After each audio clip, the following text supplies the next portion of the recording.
everybody. Welcome to the Viva Connections SharePoint Framework bi-weekly sync for November 28th, 2024. Wowee! All right. For those that aren't aware, it's Thanksgiving over here in the U.S. So we've got our turkeys brining or cooking or whatever we're doing. And the rest of us are on this call. Wow! All right. But we've got a bunch of stuff to talk about today. We're going to talk about all of our community project updates. We've got a ton of them for you. Always new samples, always new exciting things happening. Then we'll take a photo together. Please dress up like a turkey. It is appropriate. And then we will have 3 awesome demos, right? So we've got, first up is Ankur, and then he's going to be doing some breadcrumb functionality for SPFx and site pages. Ooh. And then Nello has come back with the Refresh Rangers. He's got that upgrade to SPFx on the React Security Grid web part. And then Dan's coming over with some queries in PnPjs. What is that? What is this PnPjs? I don't know. We'll find out. Wow. All right. So first off, if you're not aware, please check out all these different links. You can get to all of these using just the one link over there on the right, the aka.ms/community/home.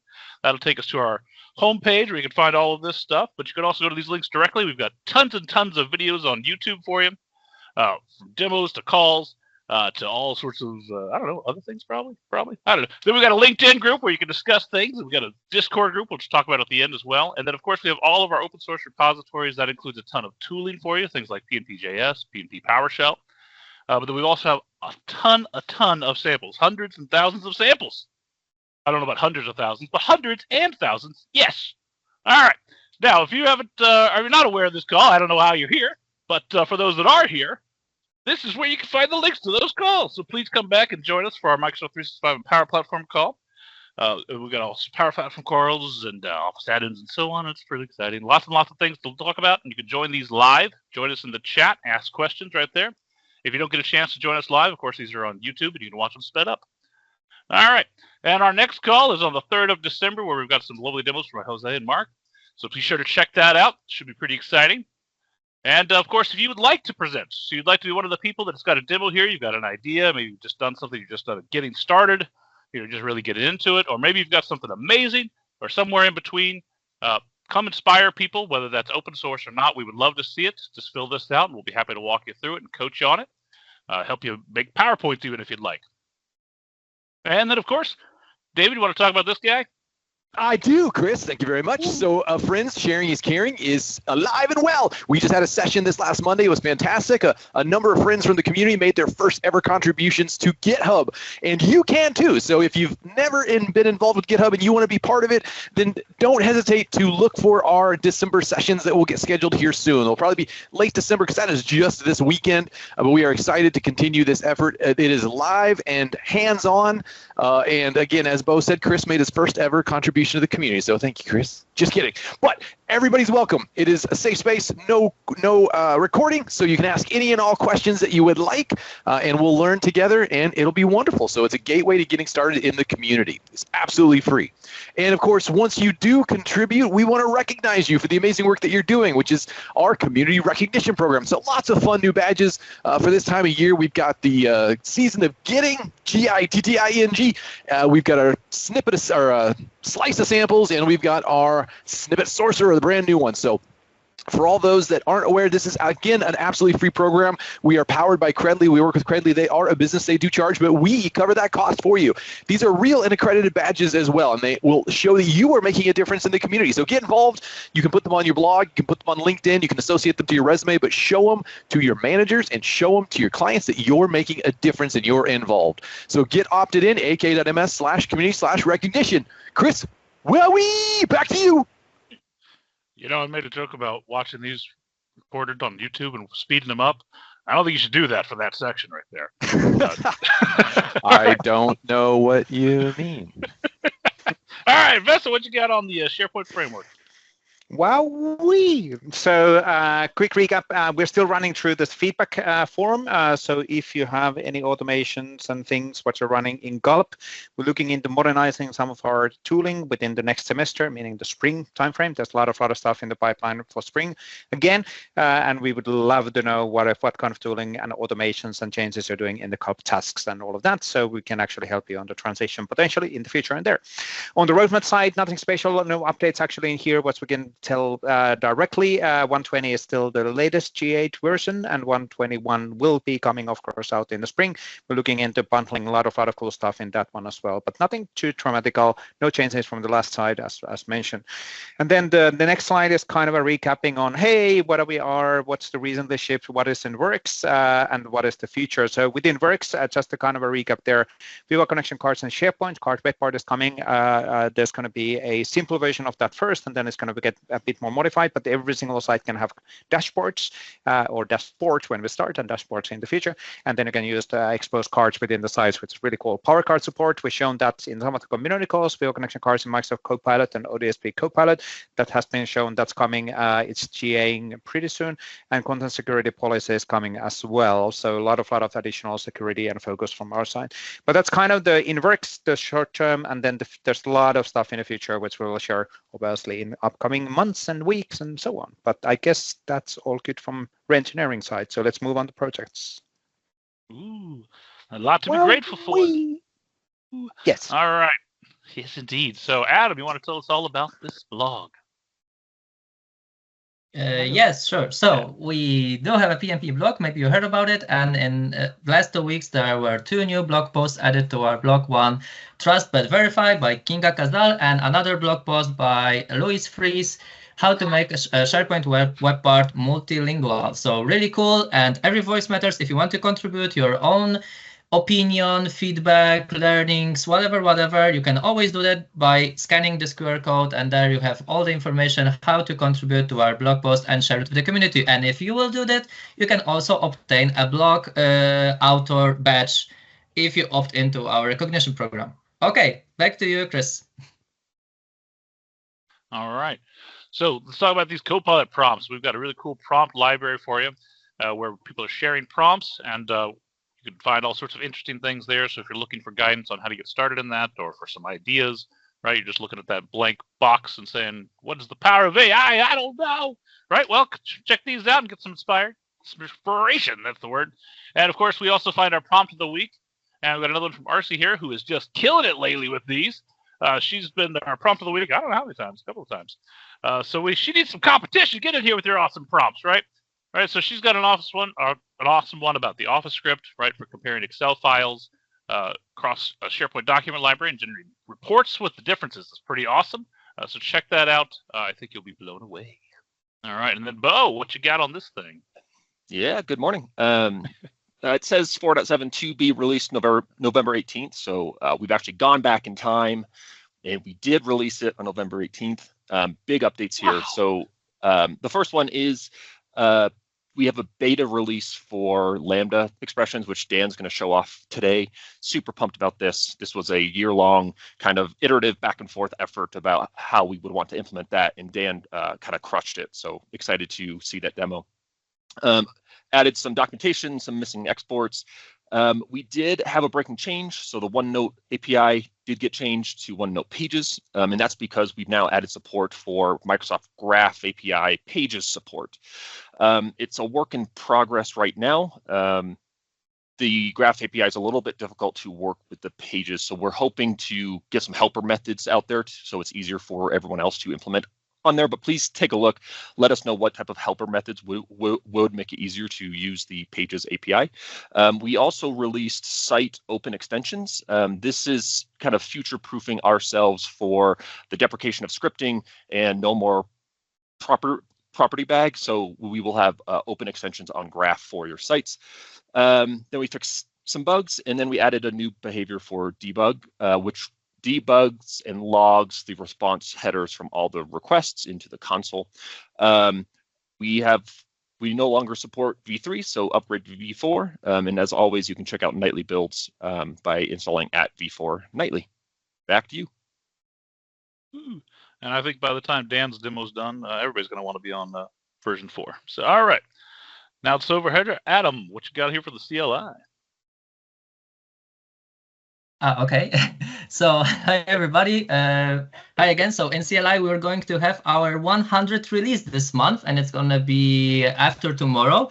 So we only count minor and major releases, and CLI turned 7 years old this month. So we are going to have a small party around that. And in this release, we added new commands that will support SharePoint Premium that will allow you to remove document understanding model. We added a new Viva community, Viva Engage community command, which allows you to update one of your Viva Engage communities.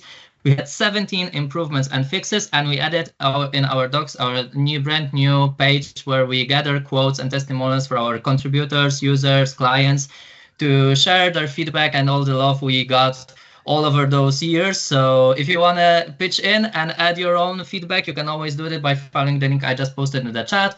Please do give CLI a try by running the npm install with that at next to get the latest beta, and we'll be releasing the next minor, as I said, probably at the end of this month, so in 2 days.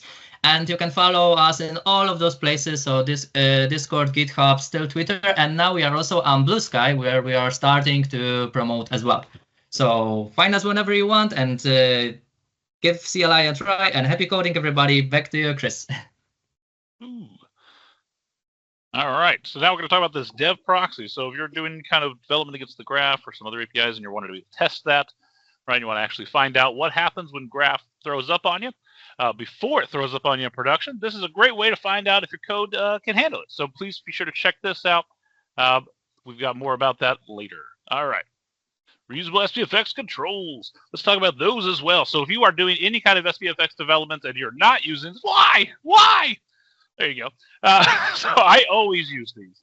Almost in every SPFx web part I do, unless I'm doing something very, very simple, because it adds so many different property controls for you. So if you're doing anything with the property pane, there's only like 4 or 5 out of the box ones. But if you're doing anything really SharePoint specific, like say a list picker or any of those kind of things, you're going to want those. And then it's also going to make it so much easier if you use React to do the property controls, or not the property controls, the React controls over there on the other side. And the actual web parts, you can do things like the title web part and all sorts of other really, really fancy things to make your web parts look very much like those first-party experience web parts without spending a ton of time on that, so you can work just on the logic you need to work on. And then you get those big raises at work. Awesome.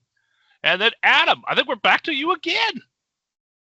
Yes, finally. This is my favorite product. So SharePoint Framework Toolkit VS Code extension. We just had a new pre-release 4.2.3, and this is the VS Code extension that will boost your productivity around SharePoint Framework solutions, developing them, managing them, creating them, learning about them, everything and anything. And in this minor release, we finally delivered, finally Nico helped us out and delivered the additional upgrade to the upgrade and validate actions that will now generate code tours. So as you can see on the screenshot, these are dedicated pop-ups or notifications directly in the line you need to modify with things like what you need to change to make your project valid or upgraded to the latest version of SPFx. Sarubhak Triapati added 2 new improvements. So he added a prompt before you will remove your app. Now, till now, if you just clicked on the remove app, it would suddenly disappear without prompting if are you sure you want to remove your app.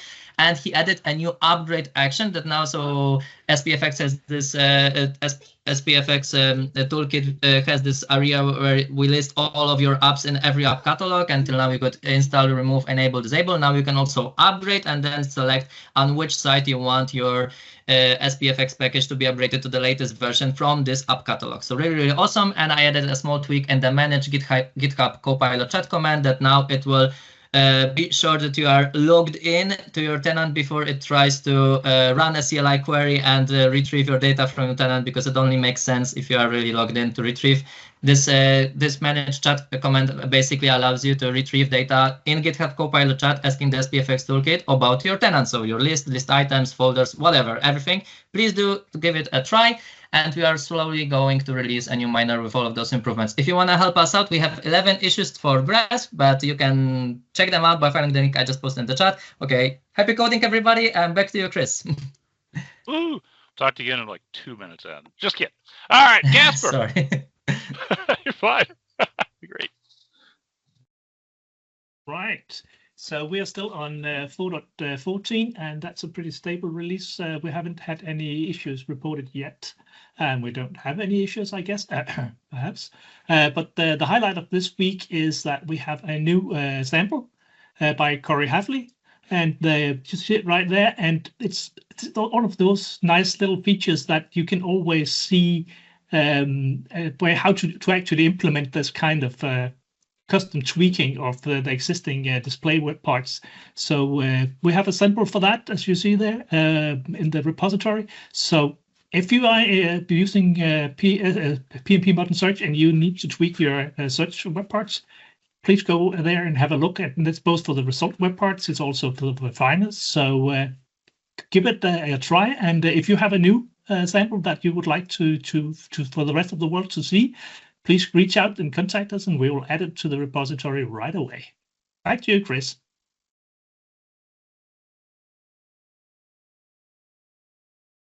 Chris. Yes. So Chris was going to say, hey, David, what do you want to tell us about samples? So David wants to say, we got plenty of samples for you in SPFx extensions and web parts. Hugo is working hard on these, but he's a little under the weather right now from traveling.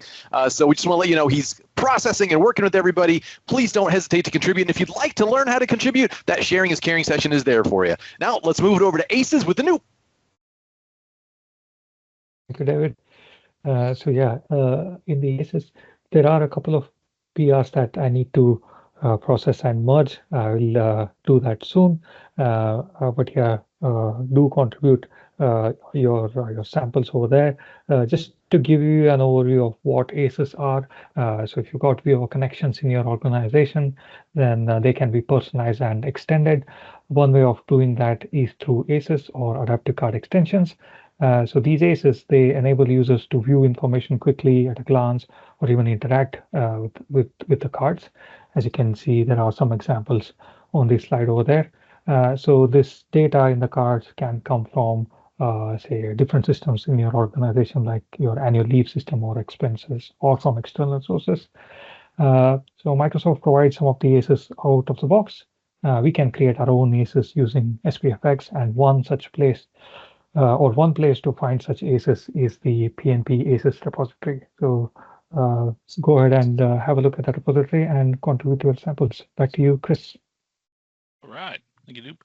And everybody, go ahead and put on your pilgrim outfits and your full-body turkey suits that you all have prepared. It's time for pictures.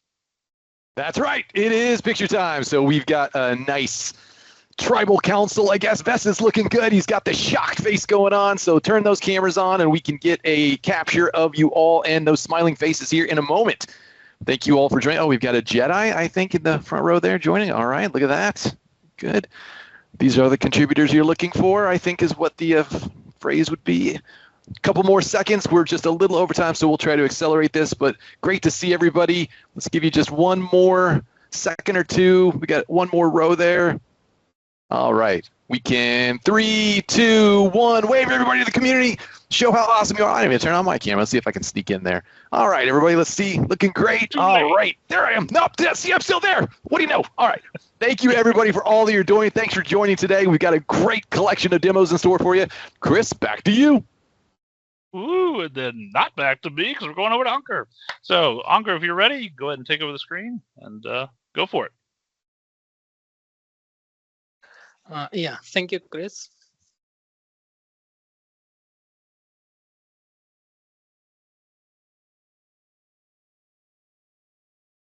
All right, showing up. Looks great. Hope you can see my screen. Yep, looks good. Great, thank you. Hello, everyone. My topic for today is implement breadcrumb functionality inside pages using SPFx. First of all, I would like to thank Microsoft Learning Community organizers for giving me the opportunity to present my solution in this forum.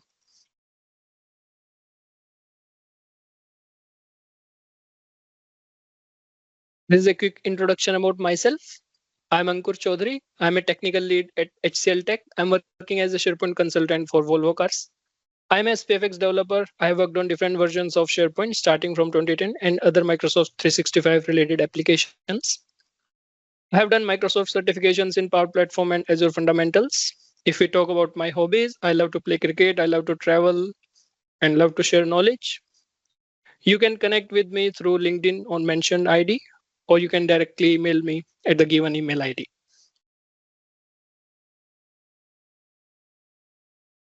If we talk about today's agenda, today we are going to discuss about building the breadcrumb functionality in site pages using SPFx. Then we will have a quick demo around it, and we will go through the code and steps needed to build this functionality. If we talk about the use case for this solution, we are targeting a scenario where a SharePoint site has lots of information across different site pages. This wide variety of information causes different navigation paths to follow for users in pursuit of finding relevant information. There are lots of internal links which presents a challenge for users during navigation to know where they are currently in the site hierarchy. So this solution is a SPFx application customizer. This is based on SharePoint Framework 1.19. As a prerequisite to this solution, we need a parent ID column that is a custom column, and it is a single valued numeric column.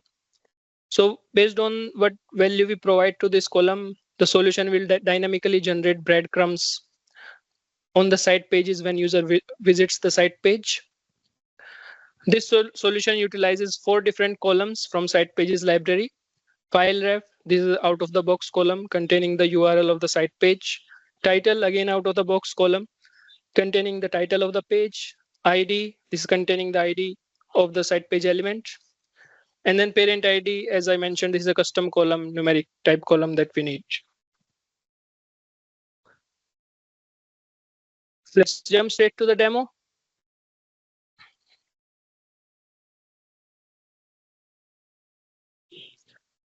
So as you can see, this is our information hub site. It contains different variety of information for the users.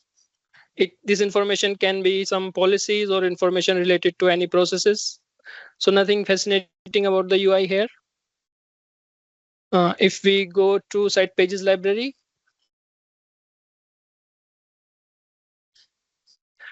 then you can see these are the list of different site pages that this site is using to display information to the users.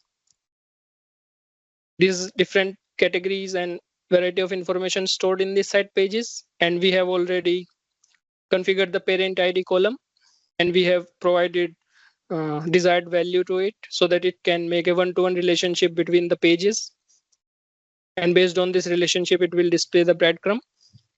So as you can see in the site pages library and other libraries in SharePoint sites, there is an out-of-the-box breadcrumb functionality that has been provided by Microsoft. You can see at the top. So it keeps on building the breadcrumb. So we try to mimic this functionality into the site pages so that users, while navigating the site, they get a good user experience and user can find relevant information easily. So if we go to home, so these are the different paths I can follow from this site. If I go to performance section, then you can see the solution has already started building breadcrumb around the path which I'm following based on the data what we have provided in the site pages library. And again, I can view different categories here, maybe related to goals or annual appraisals or reward. If I go to set goals, then you can see this list keeps on appending. Again, important, so this page can contain relevant information around it. And from the performance, I can follow any other path, maybe reward. Similarly, if I go to home, then maybe I can follow different path. And this breadcrumb keeps on changing based on what I am selecting. So as a user, it makes a bit easier for me to find and browse relevant information. So if the current page is too many levels deep down in the hierarchy, then we are pushing the initial elements from the breadcrumb into a toggle dropdown so that it takes the desired line height and doesn't overflow. So let's go to the code and see what steps are needed to achieve this functionality. So this is the default solution structure which gets scaffolded when we create an SPFx application customizer. So the code is very simple here. If we go to package.json, you can see we are using only PnPjs as a additional library here so that we can fetch data from the site pages. If we go to source, so this is the SAS file that containing the required CSS for styling the breadcrumb.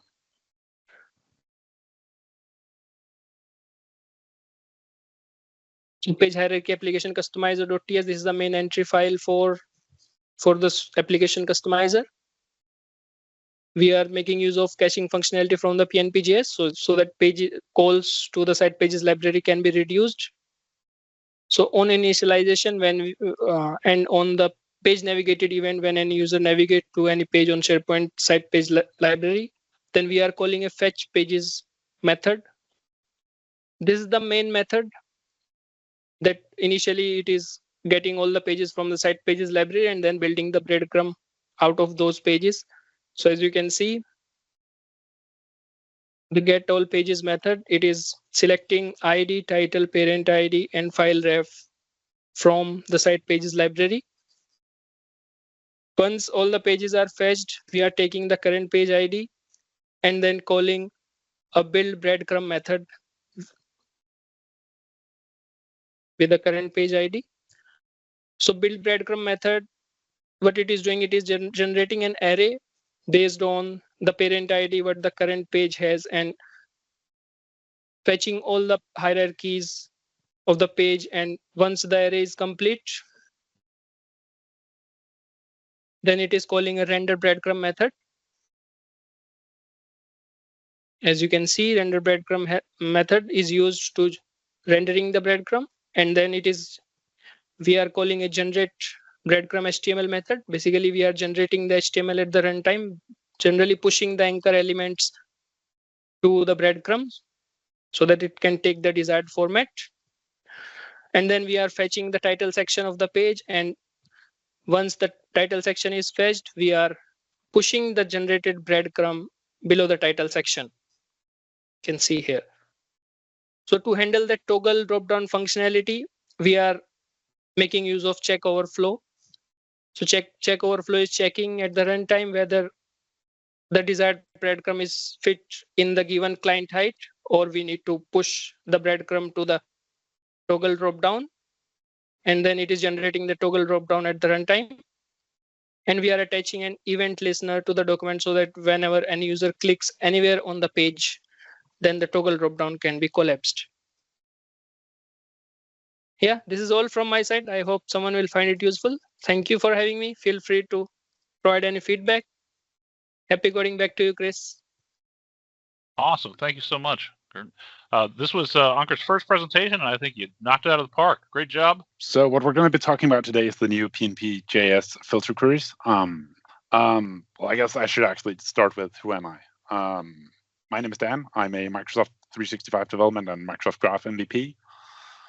Generally just a massive nerd, like all things Microsoft, and I like clean code. And that's what we're going to be talking a little bit about today. So what really inspired this is a saying I've been saying for a couple of years around the office now, is that orange code is terrible.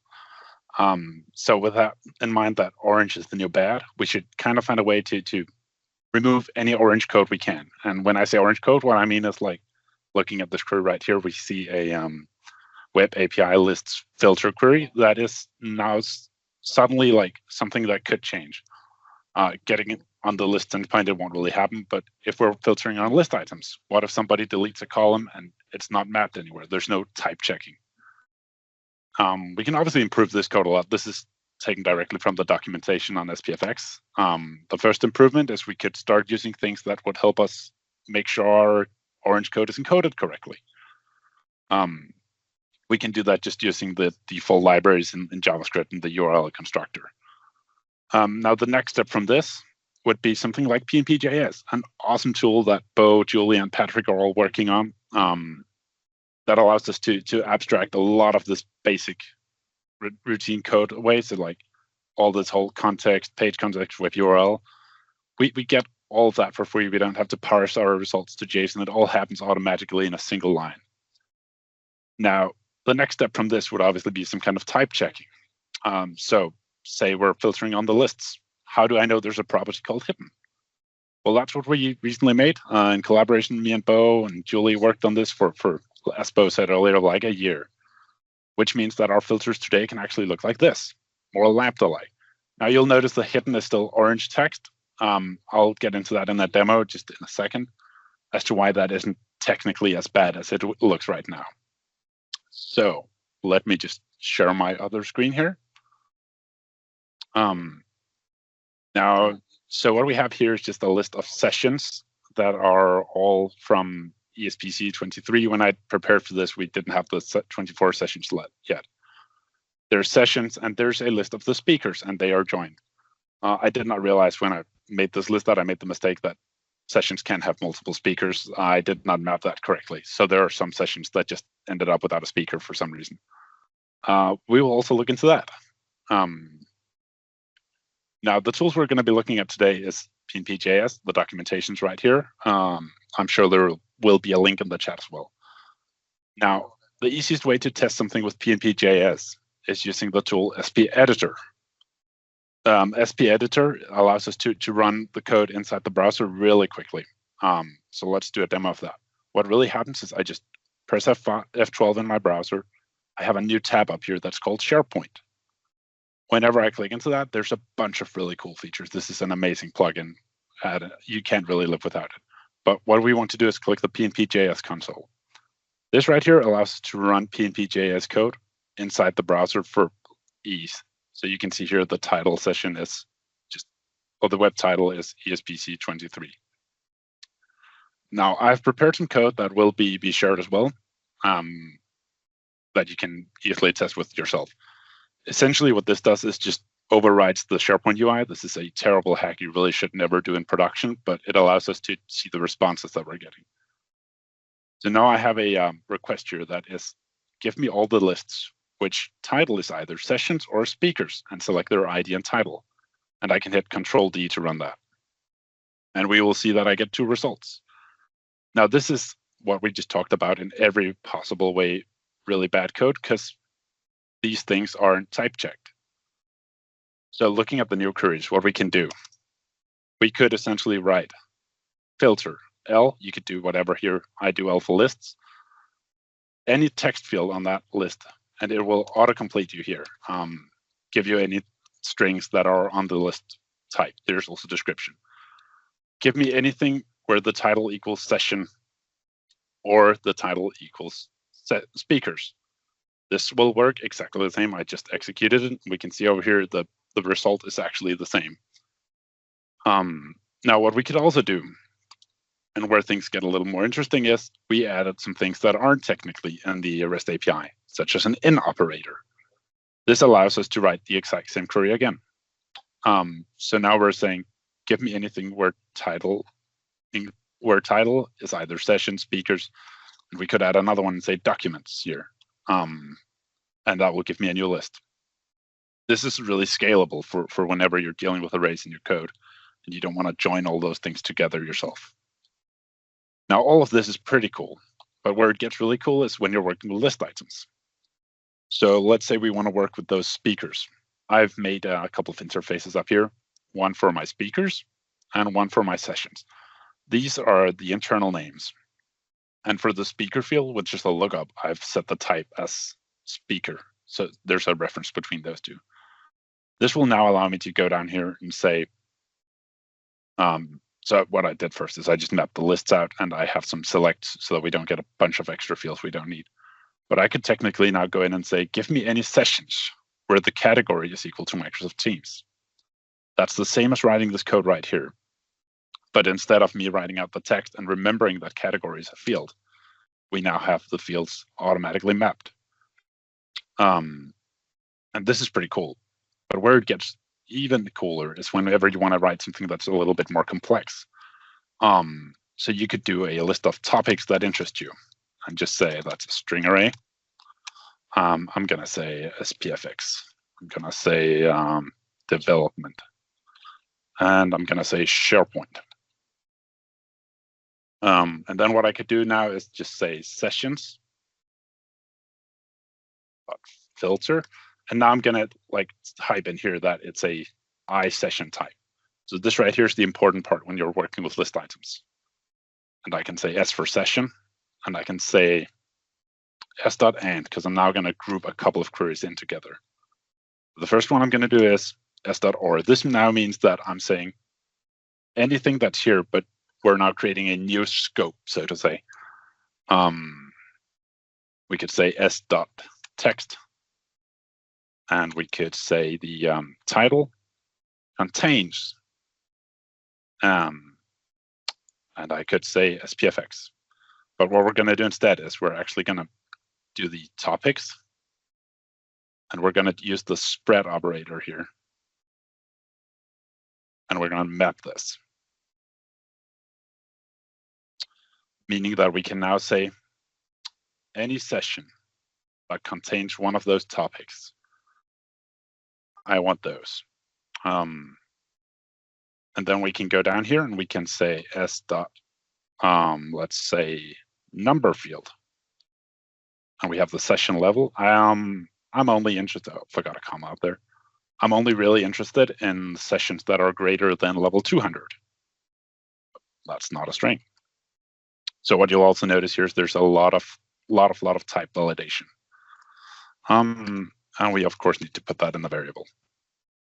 So now that I run that, what I'm getting here is a pretty complex query. We can have a look at it. It says parentheses start, substring, da da da da da. So it creates this whole query for me, and I don't have to worry about it. And I'm getting a list of all the sessions that have either SPFx or development or SharePoint in their title, and they're a level 200 or above. So what makes this really cool is that we can now, I guess I lost it there. We can now actually start to use these queries in a way that's dynamic and works fluently within our code.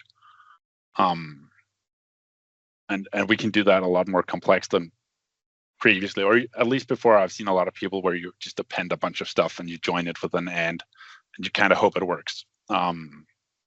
This is something that me and Bo have been working on for about a year. And I'd say just go ahead, and it's released right now. Go ahead and take it for a spin. See if you can't get it to work. And if you have any questions, please feel free to absolutely reach out. I am available both on the new Blue Sky thing and on LinkedIn.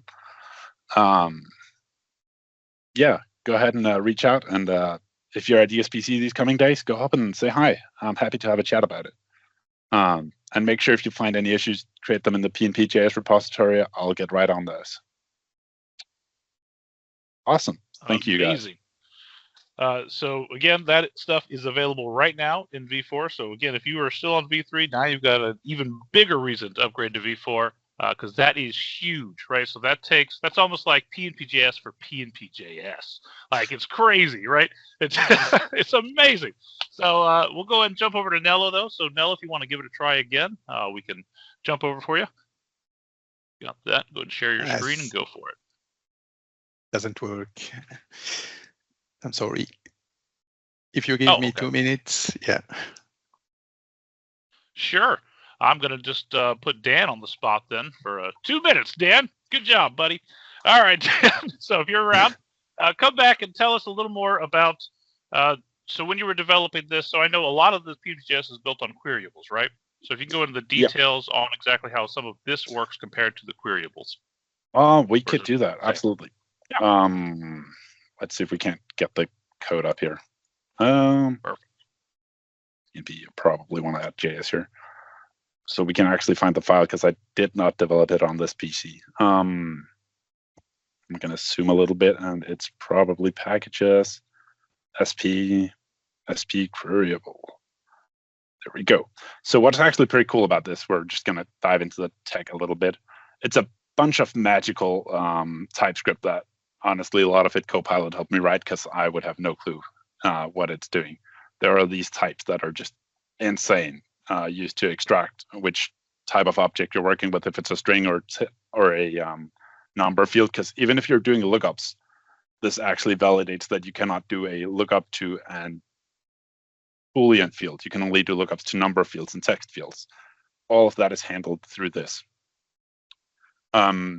But essentially what it is, it's just a complex string array that constantly gets appended to. And then a whole bunch of subclasses that are like, oh, you're working with a lookup field now. Lookup fields will only allow a subset of these other fields that would be like date, Boolean, number. But you can actually, as you look down through this, pretty quickly figure out where the gist of it happens. It's just appending small things to a string array. And then at the end, it's just stringing the whole thing. There's a bit of complexity somewhere where we're doing like having to skip back a character if you're doing substring, which for some reason is not substring written out as all the other queries like written something equals this. Instead it's a method you have to call with parentheses.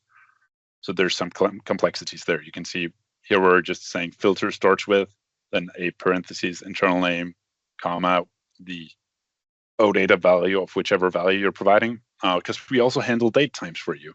We even provide some helper methods like is today. So that actually adds up quite fast. We have a is false or null, something you often have to do if you add a Boolean field to a list and there's already a bunch of items there. All the null values or all the values will be null. So sometimes you need to handle that. It looks a lot more complicated than it really is when you get into it. There's the is today that automatically. No, don't say some sort. It's very complicated, but very, very cool and not complicated for the end user, which is the point, right? I will say I had a break where I didn't look at this for like 6 months, and getting back into it, it was complicated. And then about a week into that, it's less complicated again. It's one of those things where you're like, just don't touch it when it works. But I think we're at a pretty good place. And use PnPjs and don't write it yourself also, right? well, yeah, that's the thing now. Yeah. That's the future now. Not for you. Use PnPjs. Everyone else that's not Dan doesn't have to write. I will also do a quick shout out for another tool while we're on this. There's a tool, and I can't remember who makes it. There's a tool called Camel.js that is essentially the same thing and was a huge inspiration for Camel queries. Absolutely amazing as well. Allows you to write Camel queries pretty easily and slick inline in your code. And I got a lot of inspiration from not necessarily how that code works, but just from looking at this and saying, oh, I want that, but for the OData queries as well. That is awesome. Dan, I really appreciate you letting me put you on the spot like that.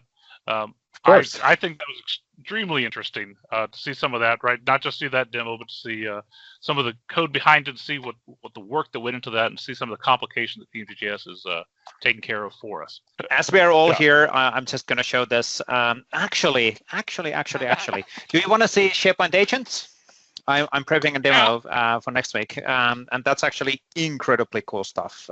So let's see. I wasn't really super prepared for this, but let's actually do this because I will repeat the demo anyway next week. So this is a good run through. Says he wasn't prepared, but he's got this amazing demo ready to show us. That's always prepared. Yes. Yes. Okay, cool. So SharePoint agents, we're gonna leave this in a recording, but I'm gonna do a separate demos and all of this stuff. It's published in YouTube and all of that. But I was testing this earlier today, and it is actually the SharePoint agents. First of all, super cool capability. This is our solar energy company, whatever product details, and I can basically ask, of course, every single site has a agent automatically. So now I can start asking about the content within a site, which is, okay, that's cool. So I'm able to get details about what the site contains, what's available there, and all of the references are coming from the site content. That's kind of cool from a capability perspective, but where it really starts shining, the SharePoint agents, is that we think this in a way that we start creating agents based on the content what we actually have. So as an example in here, I have content related on product specifications. So what I can now do is that I'll basically create an agent. Let me go back on the documents level and product specification, and I will create an agent. Agent is basically ready to go, and we're going to do a bit of a modification in here. Let's see if I can actually, well, actually, we don't need to do that much. So we can define the sources, we can define the identity. Let's change it a bit, so make it a nice icon. Probably that's a nice agent icon. There we go. The agents are always smiling. And I can define what it actually does. So what is the agent sources? In this case, like said, the agent is automatically created based on the product specification within the site and the files inside of it. So this then means that I can actually start asking details and information about the product information. It could be laws, it could be whatever is relevant for your business. And we can add here an example, something like, can you provide specifics on A200 series product? And I can test this directly within this UX and make sure that everything is working. So that's the teaser. I can click it. And it gives me then details around that A200 series product because it's able to understand my intent. And again, it understands typos, all of that stuff. And there's the details related on the installation, maintenance, all of that stuff in A200 series. So that's actually good. Select files, reply in a formal tone. We're not going to adjust. This is basically system prompts, so we could be adjusting the behavior and do, for example, that don't go to the internet and get content from there, just only specifically within the files, blah, blah, blah, blah, blah. There's a lot of things. We're not going to do that. Let's save that. I actually get the agent file created, so now I can close this. And what's actually really cool about this one, now we actually have an agent file, and this works like any file. And what it means with that one is that I can open it up, I can share it, I can send it to somebody, I can adjust that. There's even version history, so we can actually see what has been changed within the agent. Behind of the scenes, I can actually also download this. Let's see if I can actually find a good location to show this. Actually, let me do this. Let me open then that file in Visual Studio Code. I'll show it in this screen. And then I have a lot of other stuff here available, but that's fine. Let's do format document. How do I modify this in JSON? JSON, come on. No, JSON, sort document. No, help me, anybody. JSON, what was the right command? You can check it down on the lower right. You can change it from plain text to. That's actually a good point. Let me, first of all, actually, this is now a bit confusing because I'm doing a bajillion things at the same time. Lower right, I can say that it's JSON. That's actually a good point. This is sweet. So JSON. And then I can do the Alt-Shift-F. Yeah, Alt-Shift-F, Alt-Shift-F, Alt-Shift-F. Oh, it is JSON. Why can't you do that? Right click and format. Right click. Might also just be that there's way too much JSON for it to handle. There you go. Okay, here we go. Cool. Now, that's actually really good. So this is just to looking under the agent file. So the agent file which was created is basically a declarative agent where we define the content which we created in UX. We also say that the agent should be working and it should be based on the files within this site, and this are the folders and the definitions and all of that. And this the long thing, which is a bit confusing, is just an image in a base 64 encoded image, so it can be actually used somewhere else. So that's a bit confusing, but again, super simple definition on how does it actually work. It's a GPT definition, details, all of that. Now, cool. That's kind of cool. I can now ask details then about the product details from this agent, but where it actually gets incredibly cool is the next step. So now I have the agent which is specialized on product specifications. What I can do is that I can, well, first of all, let me put that as a approved agent. So it's actually approved to be used within the site, so I can use that a bit more broadly. And what it actually means at the same time is that if I go back on the root of the site, we can actually see right now 3 different agents in this site because they are specific agents with different configuration. So I can see those two agents, and then there's a product specification agent and project crafter. Now, in my case, the product specification agent, this is actually exactly the same thing. I created that before, but I can take now this copy link to Teams, and that's when it gets incredibly cool. So now I have the link. Let's go to the Teams. Teams.microsoft.com. There we go. And if you think about the scenario that I would be, for example, a frontline worker, let me go here. I would be a frontline worker moving and having a discussion, for example, with my customer face-to-face, or we would be brainstorming on something, for example, in a project. We can easily do that together with an agent. And that's actually really, really, really cool. So let me add CJ Dan, add an admin in here, for example.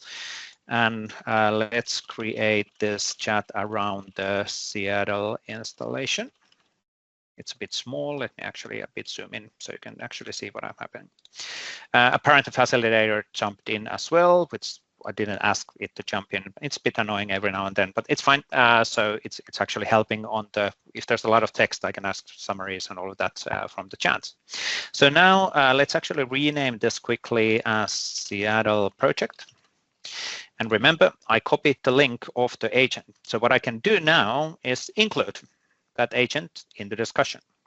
So now I'm adding the agent, and it's basically, I need to confirm that actually they don't accidentally get added on the chats, but I can add it in the chat. And as I have the agent, I have all of the knowledge within that agent together with the people in this chat directly in Teams. So here we go. Now I have the agent here ready to go, and I can start asking questions like, hey, agent, product specification agent, can you recommend the right option from our products for small and mid-sized? And the agent is now smart enough to analyze all of the content, all of the information, all of the things which we had in the site and the definitions with the behavior which I defined for it. And it's capable of getting me the results based on that. And 1, 2, 3, here we go. Okay, so there's no specific mid-sized panel products. Okay, let me actually do then product agent. Can you provide details on the A100 series and where it's suitable? So rather than me finding the documents, I can start asking questions, and I can ask, the agent is getting that information. Hopefully that's not a sign that it actually went sideways. I think we are good. 1, 2, 3, 4, 5. Come on, agent, you should be faster.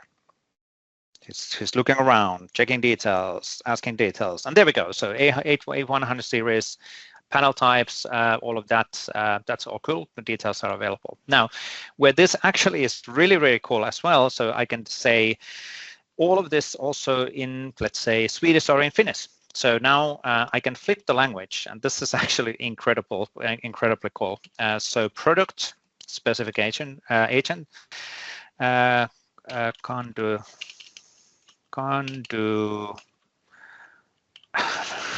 I can't write Swedish.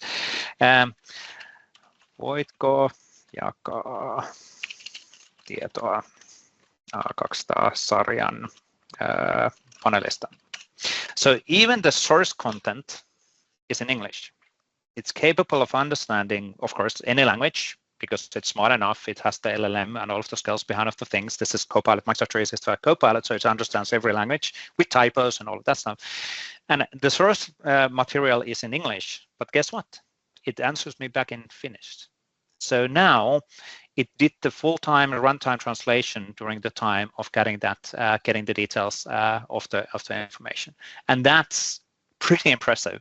So now I can start having a discussion with, if the material is in English, but I'm a native Finnish-speaking person, I can ask questions in Finnish, and it's capable of actually doing the translations in a vice versa way all the time. And that's super, super cool.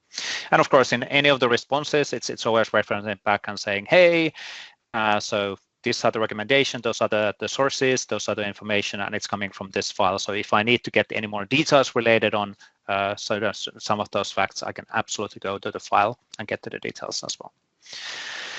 Pick on Ipsum, yes, that would be good example. But that's like, this starts being on a super cool level because it feels like it's doing independently and clearly provides value for my day-to-day work. If I think of the scenarios that salespersons go and meet customers and they have a mobile phone, they have Teams, they can just ask, hey, customer is looking into this and this thing, what would be your recommendation? And woof, voila. Agent is giving us the information without we needed to search for it. We can ask about what are the information, and it's a specified agent for that particular product. And then I can have multiple different agents, obviously, for specific product series or laws or ISO information, whatever the standards and all of that stuff. And I can create this like really easily as well. So super cool. But that's kind of a quick teaser on the SharePoint agents, which I think they went GA last week in Ignite. CJ did an awesome demo there as well. And these are impressive. These are really cool stuff, right? Oh, the silence. Amazing. Wow! Wowee! That's awesome. All right, so a surprise demo. Woo! Yes. Something to be thankful for. After all, it's a Thanksgiving miracle. Please give us feedback about this call or any others, or things you'd like to see, or things you don't want to see, or things you find helpful or not helpful, or, you know, just favorite colors. Unless that's orange, because Dan will find you. All right. And, of course, I mentioned the Discord earlier, so if you get a chance, please join us over on Discord. It's where we're all hanging out. It's a pretty cool place. You can ask questions directly there. You can also find those blogs that I mentioned right there and read them inline. And people are live a lot. You can jump on a call there and you can continue some of the conversation we've been having in the chat right there as well. And then, of course, thank you very much. This call will be recorded and put up within about 24 hours or so on YouTube, so you can give it a watch then. And then join us for our next Viva Connections and SharePoint Framework call on December 12th and our next Power Platform call on December 5th. And that's it from us. Happy Thanksgiving to all our U.S. friends, and happy regular Thursday to everybody else. Wowee! Wow!